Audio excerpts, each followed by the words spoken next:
Full cool ಆಗಿದ್ದಾರೆ, ದೇವರನ್ನ ನೆನೆಸ್ಕೊಳ್ತಾ ಇದ್ದಾರೆ. ಅಂತೂ ಇಂತೂ ಹೊರಗಡೆ ಬಂದ್ಬಿಟ್ನಲ್ಲಪ್ಪ, ರಿಲೀಫ್ ಸಿಕ್ಬಿಟ್ಟಲ್ಲಪ್ಪ ನನಗೆ ಅಂತ ಹೇಳಿ ಖುಷಿಯನ್ನ ಹಂಚ್ಕೊಳ್ತಾ ಇದ್ದಾರೆ ಬೆಂಗಳೂರಿನ BJS ಆಸ್ಪತ್ರೆಯಲ್ಲೇ. ಇನ್ನು ಮುಂದೆ ಆರಾಮಾಗಿರ್ಬೋದು ಕುಟುಂಬಸ್ಥರೊಂದಿಗೆ. ಮತ್ತೆ ಸಿನಿಮಾ ಶೂಟಿಂಗ್ಗಳು ಏನೇ ಅರ್ಧಕ್ಕೆಲ್ಲ ನಿಂತಿದ್ದಾವಲ್ಲ, ಆ ಶೂಟಿಂಗ್ಗಳಲ್ಲಿ ಇವರು ಭಾಗಿಯಾಗಬಹುದು. ಬಹಳ ಪ್ರಮುಖವಾಗಿ ಸಹಜವಾದಂಥ ಜೀವನವನ್ನ ನಡೆಸಬಹುದು. ಒಂದ್ ಕಡೆ ಇವರು ಅಭಿನಯ ಮಾಡ್ತಾ ಇರುವಂತ ಸಿನಿಮಾ ಏನಿದೆಯಲ್ಲ ಡೆವಿಲ್, ಆ ಡೆವಿಲ್ ಸಿನಿಮಾದ ನಿರ್ಮಾಪಕರು ನಿಟ್ಟುಸಿರು ಬಿಟ್ಟಿರ್ತಾರೆ, ಥ್ಯಾಂಕ್ ಗಾಡ್ ಅಂತ ಹೇಳಿ. ಯಾಕೆ ಅಂತ ಹೇಳಿದ್ರೆ ಈ ದರ್ಶನ್ ಅವರು ಅರೆಸ್ಟ್ ಆದ ದಿನದಿಂದ ಆ ಚಿತ್ರೀಕರಣ ಅರ್ಧಕ್ಕೆ ನಿಂತು ಹೋಗ್ಬಿಟ್ಟಿತ್ತು. ಜೊತೆಗೆ ತಂತ್ರಜ್ಞರು ಖಾಲಿ ಇದ್ರು, ಅವರ ಸಿನಿಮಾದಲ್ಲಿ ಅಭಿನಯಿಸ್ತಾ ಇರುವಂತ ಸಹ ಕಲಾವಿದರು ಕೂಡ ಖಾಲಿ ಇದ್ರು. ಹಾಗಾಗಿನೇ ಅವರೆಲ್ಲರ ಪ್ರಾರ್ಥನೆ ಇತ್ತು, ದರ್ಶನ್ ಅವರಿಗೆ ಬೇಲ್ ಸಿಕ್ಬಿಡ್ಲಪ್ಪ, ಈ ಸಿನಿಮಾ ಕಂಪ್ಲೀಟ್ ಆಗಲಿ ಅನ್ನೋ ನಿಟ್ಟಿನಲ್ಲಿ. ದರ್ಶನ್ ಅವರಿಗೆ ಈಗ ಏನು ಜಾಮೀನು ಸಿಕ್ಕಾಗಿದೆ, ಷರತ್ತುಬದ್ಧ ಜಾಮೀನು. ಹಾಗಾಗಿ ನಿರ್ಮಾಪಕರಿಗೂ ಕೂಡ ಸಿಕ್ಕಾಪಟ್ಟೆ ಖುಷಿ ಆಗಿರುತ್ತೆ, ತಂತ್ರಜ್ಞರಿಗೆ ನೆಮ್ಮದಿ ಆಗಿರುತ್ತೆ, ಜೊತೆಗೆ ಸಹ ಕಲಾವಿದರಿಗೂ ಕೂಡ ಖುಷಿ ಆಗಿರುತ್ತೆ. ಎಲ್ಲರೂ ಈಗ ಖುಷಿಯಾಗಿದ್ದಾರೆ, ನೆಮ್ಮದಿಯ ನಿಟ್ಟುಸಿರನ್ನ ಬಿಟ್ಟಿದ್ದಾರೆ.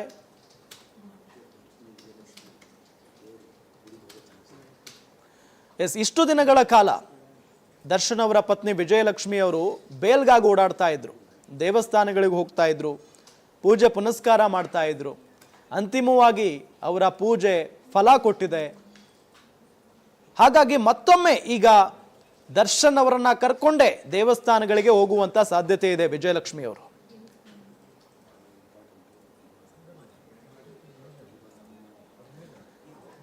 ಮತ್ತೊಂದು ಕಡೆ ವಿಜಯಲಕ್ಷ್ಮಿ ಅವರು ಮಾತ್ರ ಅಲ್ಲ, ಡಿ ಬಾಸ್ ಅಭಿಮಾನಿಗಳು ಕೂಡ ದೇವಸ್ಥಾನಗಳ ಮೊರೆ ಹೋಗಿದ್ರು, ದರ್ಶನ್ ಅವ್ರಿಗೆ ಆದಷ್ಟು ಬೇಗ ಬೇಲ್ ಸಿಗ್ಲಿ ಅಂತ ಹೇಳಿ. ಅವರನ್ನ ಹಿಡಿಯೋರು ಯಾರೂ ಇಲ್ಲ ಇವತ್ತು. ಇಡೀ ರಾಜ್ಯಾದ್ಯಂತ ಸಂಭ್ರಮಾಚರಣೆ ಮುಗಿಲು ಮುಟ್ಟಿದೆ. ದರ್ಶನ್ ಅಭಿಮಾನಿಗಳಿಂದ ಸಿಹಿ ಹಂಚಿ ಸಂಭ್ರಮಾಚರಣೆ ಮಾಡ್ತಾ ಇದ್ದಾರೆ, ಪಟಾಕಿ ಹೊಡೆದು ಕುಣಿದು ಕುಪ್ಪಳಿಸ್ತಾ ಇದ್ದಾರೆ. ಹಾಗಾಗಿನೇ ನಟ ದರ್ಶನ್ ಒಂದು ಕಡೆ ಖುಷಿಯಾಗಿದ್ರೆ, ಮತ್ತೊಂದು ಕಡೆ ದರ್ಶನ್ ಅವರ ಫ್ಯಾನ್ಸ್ ಸಂಭ್ರಮಾಚರಣೆ ಮುಗಿಲು ಮುಟ್ಟಿದೆ. ದರ್ಶನ್ ಅವರಿಗೆ ಬೇಲ್ ಸಿಕ್ಕಿರುವಂತ ಖುಷಿ ಇದೆಯಲ್ಲ, ಇವತ್ತು ದರ್ಶನ್ ಅವರ ಫ್ಯಾನ್ಸ್ ಮೇ ಬಿ ನಿದ್ದೆನೂ ಮಾಡಲ್ಲ. ಯಾಕೆ ಅಂತ ಹೇಳಿದ್ರೆ ನಟ ದರ್ಶನ್ ಅರೆಸ್ಟ್ ಆದ ದಿನದಿಂದಲೂ ಕೂಡ ಫ್ಯಾನ್ಸ್ ಬಹಳ ಬೇಸರದಲ್ಲಿದ್ರು, ನೋವಿನಲ್ಲಿದ್ರು, ಈ ದಿನಕ್ಕೋಸ್ಕರ ಕಾಯ್ತಾ ಇದ್ರು. ಹಾಗಾಗಿನೇ ಫೈನಲಿ ಅವರಿಗೆ ಷರತ್ತುಬದ್ಧ ರೆಗ್ಯುಲರ್ ಬೇಲ್ ಸಿಕ್ಕಾಗಿದೆ. ದರ್ಶನ್ ಅವರು ಫುಲ್ ಕೂಲ್ ಆಗಿದ್ದಾರೆ. ನೋಡಿ, ಆಸ್ಪತ್ರೆಯಲ್ಲಿ ನಟ ದರ್ಶನ್ ಜಾಮೀನು ಸಿಕ್ಕ ಖುಷಿಯಲ್ಲಿ ಅವರ ಕುಟುಂಬಸ್ಥರೊಂದಿಗೆ ಸಂತೋಷವನ್ನ ಹಂಚಿಕೊಳ್ತಾ ಇದ್ದಾರೆ. ಬೆಂಗಳೂರಿನ BJS ಆಸ್ಪತ್ರೆಯಲ್ಲೇ ಇದ್ದಾರೆ ನಟ ದರ್ಶನ್. ಬೆನ್ನು ನೋವಿನಿಂದ ಬಳಲ್ತಾ ಇದ್ದಾರಲ್ಲ, ಹಾಗಾಗಿನೇ ಚಿಕಿತ್ಸೆಯನ್ನ ಪಡೆದುಕೊಳ್ತಾ ಇದ್ದಾರೆ.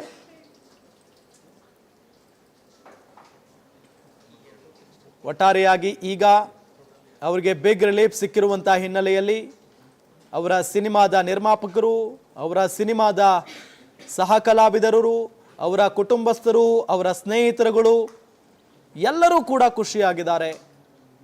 ಹೆಚ್ಚಾಗಿ ಡಿ ಬಾಸ್ ಫ್ಯಾನ್ಸ್ ಬಹಳಷ್ಟು ಸಂಭ್ರಮಾಚರಣೆಯನ್ನ ಮಾಡ್ತಾ ಇದ್ದಾರೆ ಇವತ್ತು. ಏಕೆ ಅಂತ ಹೇಳಿದ್ರೆ ದರ್ಶನ್ ಅವರಿಗೇನೆ ನಂಬಿಕೆ ಇರಲಿಲ್ಲ ಇವತ್ತು ಬೇಲ್ ಸಿಗುತ್ತೆ ಅಂತ ಹೇಳಿ.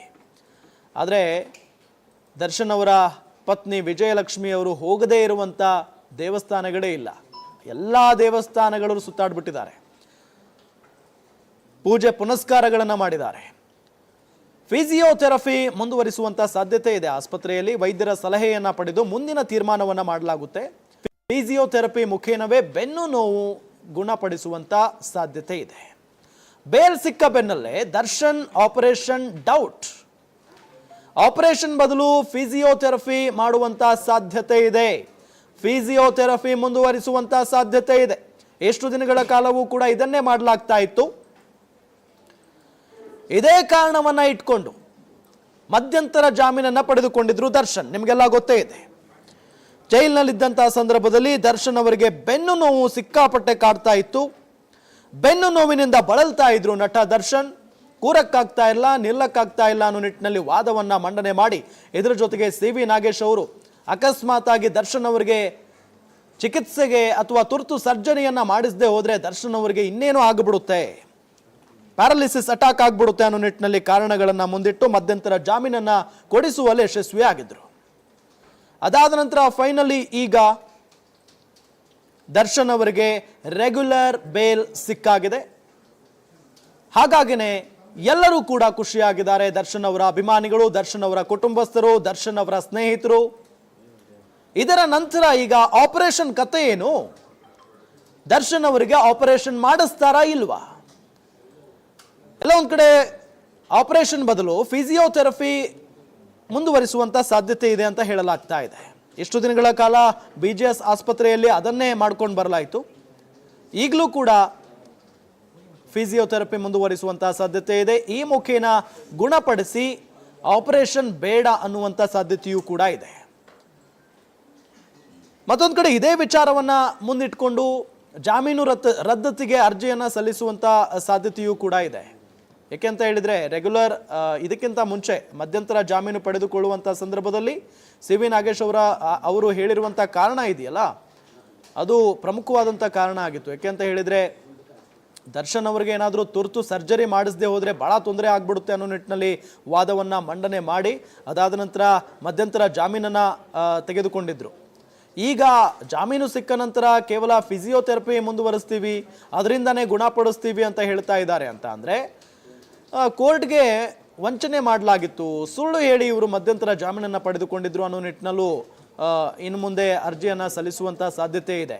ಈ ರೀತಿಯಾಗಿ ಹೇಳಿ ಸುಳ್ಳು ವಂಚನೆ ಮಾಡಿ ಕೋರ್ಟ್ಗೆ ಸುಳ್ಳು ಹೇಳಿ ಮಧ್ಯಂತರ ಜಾಮೀನನ್ನು ಪಡೆದುಕೊಂಡಿದ್ದಾರೆ. ಇಂಥವರಿಗೆ ಜಾಮೀನು ಸಿಕ್ಕಿದೆ, ಇದನ್ನು ರದ್ದುಗೊಳಿಸಬೇಕು ಅನ್ನೋ ನಿಟ್ಟಿನಲ್ಲೂ ಕೂಡ ವಾದವನ್ನು ಮಾಡುವಂಥ ಸಾಧ್ಯತೆಯೂ ಕೂಡ ಇದೆ. ಹಾಗಾಗಿನೇ ಏನು ಮಾಡ್ತಾರೆ ಇನ್ನು ಮುಂದೆ? ಯಾಕೆ ಅಂತ ಹೇಳಿದ್ರೆ ಇನ್ನು ಮುಂದೆ ಪ್ರತಿ ಹೆಜ್ಜೆಯೂ ಕೂಡ ಬಹಳ ಎಚ್ಚರಿಕೆಯಿಂದ ಇಡಬೇಕಾಗುತ್ತೆ. ನಟ ದರ್ಶನ್ ಅವರ ಪ್ರತಿ ಹೆಜ್ಜೆಯಲ್ಲೂ ಕೂಡ ತಪ್ಪು ಕಂಡುಹಿಡಿಯೋದಕ್ಕೆ ಮುಂದಾಗಿರ್ತಾರೆ ಎದುರಾಳಿಗಳು. ಹಾಗಾಗಿನೇ ಬಹಳ ಎಚ್ಚರಿಕೆ ಹೆಜ್ಜೆಯನ್ನು ಇಡಬೇಕಾಗುತ್ತೆ. ಏನು ಮಾಡ್ತಾರೆ ಹಾಗಾದ್ರೆ? ಆಪರೇಷನ್ ಮಾಡಿಸ್ಕೊಳ್ತಾರಾ ಅಥವಾ ಫಿಸಿಯೋಥೆರಪಿ ಮುಂದುವರಿಸ್ತಾರಾ? ಕುತೂಹಲ ಅಂತೂ ಇದ್ದೇ ಇದೆ. ವೈದ್ಯರ ಸಲಹೆಯನ್ನ ಪಡೆದು ಮುಂದಿನ ತೀರ್ಮಾನವನ್ನ ಮಾಡ್ತಾರೆ. ಕೇವಲ ವೈದ್ಯರ ಸಲಹೆ ಒಂದು ಕಡೆ ಆದರೆ ಮತ್ತೊಂದು ಕಡೆ ಎದುರಾಳಿಗಳನ್ನು ಕೂಡ ನೋಡ್ಕೊಳ್ಬೇಕಾಗುತ್ತೆ. ಕೊಟ್ಟ ಕಾರಣಗಳನ್ನು ಅವರು ಮನದಟ್ಟು ಮಾಡ್ಕೊಳ್ಬೇಕಾಗುತ್ತೆ. ಸಣ್ಣ ಪುಟ್ಟ ಕಾರಣಗಳೇ ಮತ್ತೆ ದರ್ಶನ್ ಅವರನ್ನ ಒಳಗೆ ಹೋಗೋದಕ್ಕೂ ಕೂಡ ಕಾರಣ ಆಗ್ಬಿಡುತ್ತೆ. ಅಂದ್ರೆ ಜೈಲಲ್ಲಿ ಈ ಒಂದು ಪ್ರಕರಣ ಇದೆಯಲ್ಲ, ಇದು ಇಲ್ಲಿಗೆ ಮುಗಿದಿಲ್ಲ. ಈಗ ಕೇವಲ ಅವರಿಗೆ ಜಾಮೀನು ಸಿಕ್ಕಿರಬಹುದು, ಆದರೆ ಇನ್ನೂ ಪ್ರಕರಣ ಬಹಳ ಇದೆ. ಮತ್ತೊಮ್ಮೆ ಶಾಕ್ ಕೊಟ್ಟಿದ್ದಾರೆ SPP. ದರ್ಶನ್ ಜಾಮೀನು ವಿರುದ್ಧ